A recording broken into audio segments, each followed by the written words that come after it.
அழகே அழகுல யாரோட பிரச்சனை தீர்ந்தாலும் பரவாயில்ல, இந்த மலரோட பிரச்சனை மட்டும் தீரவே தீராது போல. பாவங்க அவங்க நேத்து அவங்க தம்பிக்கு வந்து ஸ்ருதியை கேட்டு வரவங்க வருவாங்களே அப்படின்ட்டு அவங்க மாமியார் சொன்னதை நினைச்சு வெளியில உட்காந்து புலம்பிட்டு இருக்காங்க.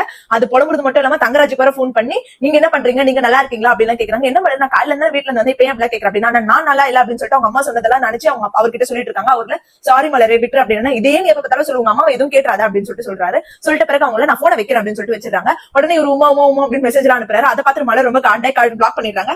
அதை பார்த்து தங்கராஜ் உடனே ஐயோ என்ன இவ பிளாக் பண்ணிட்டாலே அப்படின்னு சொல்லிட்டு பாகியராஜ் வந்து ஃபீல் பண்ணிட்டு அதோட அந்த சீன் முடிக்கிறாங்க. அப்புறமேட்டு வந்து நம்ம தங்கராஜ் ஃபேமிலியை காட்டுறாங்க. அவர் வந்து இது போல சுரேஷ் போன் பண்ணி நீ போயிட்டு காலேஜ்ல இருந்து மதியம் கூட்டிட்டு நீ வீட்டுக்கு வந்துரு, மாமா எனக்கு போன் பண்ணாரு, சோ நீங்க வந்து சாப்பிட்டு நீங்க வீட்டுக்கு கிளம்பி போ அப்படின்னு சொல்றாரு. சரி ஓகேன்னு சொல்லிட்டு சுரேஷ் சொல்லிட்ட பிறகு ரேவதி கிட்ட சொல்றாரு, இது போல உங்களுக்கு தடல்புடலாம் வந்து விருந்து ஏற்பாடு பண்ணிடு அப்படின்னு சொல்லிட்டு சொல்றாரு. உடனே அவங்க மாமியார் சொல்றாங்க, இது போல இங்க வந்து முடிச்சிட்ட பிறகு அவங்க அங்க போயிட்ட பிறகு நீ போய் எந்த தலையில எந்த பிரச்சனை தலையிடாத தங்கராஜ், உனக்கு தேவையில்லாத வேலை அப்படின்னு அது நம்ம குடும்பம் தானமா அப்படின்னு சொல்லிட்டு சொல்றாரு. இவர் தலையிடாம இருந்தாலே என் குடும்பம் நல்லா தான் இருக்கும் அப்படின்னு சொல்லிட்டு ரேவதி முனவுறாங்க.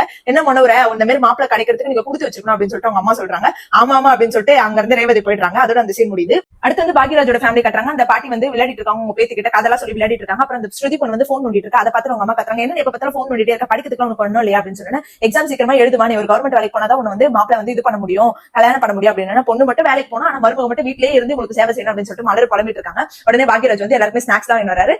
பாப்பாக்கு கொடுக்குறாரு, அவங்க அம்மாக்கு அவங்க தங்கச்சிக்கு எல்லாருமே கொடுக்குறாரு. ஆனா மலருக்கு மட்டும் டிஃபன் பாக்ஸ் ஒழிச்சு கொடுக்குறாரு. மலர் அதை கவனிக்காம திருப்பி உள்ள வச்சிருக்காங்க. அதுக்கப்புறம் ஃப்ரெஷ் ஆயிட்டு வந்து கிச்சன்ல கேட்கிறாரு, என்ன மலர் டிஃபன் பாக்ஸ் நான் ஸ்நாக்ஸ் வச்சு எடுத்து அப்படின்னு. இல்ல அப்படின்னு நான் பாக்கல அப்படின்னு. எல்லாருக்குமே வெளியில எல்லாருமே தான் கொடுத்தீங்க, எனக்கு மட்டும் ஒழிச்சு கொடுக்குறீங்க, அந்த கூட உங்களுக்கு தைரியம் இல்லையா அப்படின்னு சொல்லிட்டு சொல்றாரு. ஏன் மலர் இப்படி பேசுற அப்படின்னு சொல்லிட்டு அந்த பால்கோவை எடுத்து ஊட்டி விடுறாரு. மலர் சாப்பிட்டுட்டு அப்புறம் சமாதானம் ஆயிடுறாங்க. அது அம்மா பேச தப்புதான் மலர், அதுக்காக சாரி அப்படின்னு சொல்லிட்டு அவங்க சமாதானம் ஆயிடுறாங்க. ஆனா உன்னை சமாதானப்படுத்த ரொம்ப ஈஸியில மலர், ஒரு பேருக்கு பால்கோவை வாங்கி கொடுத்தாலே சமாதானம் ஆயிடுறா அப்படின்னு சொல்லிட்டு திரும்ப அவங்க கடுப்பேற்றாங்க. அவனுக்கு அவ்வளவு கேவலமா இருக்கா, இங்க வந்து நீ கிளம்பி போயிடு தயவு செஞ்சு அப்படின்னு சொல்லிட்டு திட்டுறாங்க. திரும்ப இரு நான் பால்கோவை சாப்பிட்டு திரும்ப கோவப்படுறேன் அப்படின்னு சொல்லிட்டு பால்கோவை எடுத்து கடகடன்னு சாப்பிடுறாங்க. பாக்யராஜ் ஷாக்கா பாக்குறாரு. அதுக்கப்புறம் இங்க வந்து மரியாதை போயிடு அப்படின்னு சொல்லிட்டு கத்துறாங்க. போயிட்டு அவரும் வெளியே போயிடுறாரு. இவங்க அப்படியே முறைச்சிட்டே நிக்கிறாங்க. அதோட இந்த எபிசோட முடிச்சிருக்காங்க. ஆனா உண்மையாவே மலர் ரொம்ப பாவம், ரொம்ப இன்னசென்ட்டா நடிச்சிருக்காங்க. கேரக்டர் ரொம்ப நல்லா இருக்கு. சோ இந்த மாதிரி ஒரு அப்டேட் கண்டிப்பா நம்ம சேனல் மறக்காம சப்ஸ்கிரைப் பண்ணிக்கோங்க.